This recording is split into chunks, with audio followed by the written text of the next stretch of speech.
Yo, isang magandang hapon mga sabong. Ayan. Parang nga po dun mga sabong sa nagtatanong sa akin na kung ano daw po yung gamit ko na bato. Ayan mga sabong. Ayan, ito po ay 400 mga kasabong. Ayan, ito. Ito naman po, dito ako nagkikilay. Bagong bili ko po siya. Carbonatum po ito mga kasabong na 80 grits. Ayan. Ito ay carbonatum din po ito mga kasabong.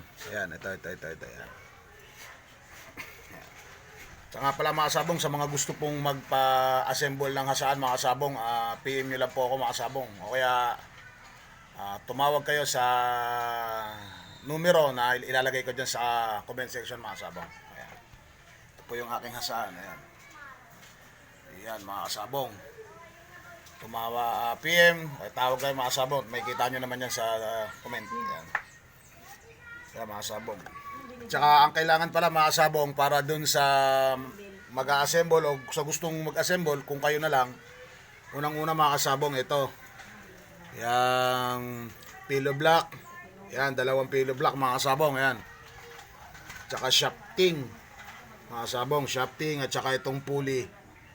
Yan. Ito mga tornilyo, 4 na malaking tornilyo mga kasabong. Ayan, oh. Ayan. Tsaka itong lamesa.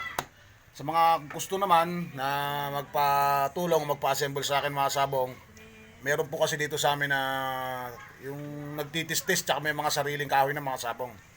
Ayan. Pwedeng, kung gusto po ninyo mga kasabong, ang gawin ho natin, gawin nyo, punta kayo dito sa akin, sasamahan ko kayo sa bilihan ng shafting, sasamahan ko kayo kung saan mapapatorno mga kasabong. Ayan. Tutulungan ko na po kayo mag-assemble ng sarili nyong hasaan mga kasabong para gagamitin nyo lang. Tsaka po yung makina. Sabong, yung pinakang induction motor mga sabong. Ayan, kagaya po nito. Simpleng hasaan lang to mga sabong. Ayan. Ayan. Yun lamang po mga sabong at isang magandang hapon po ulit.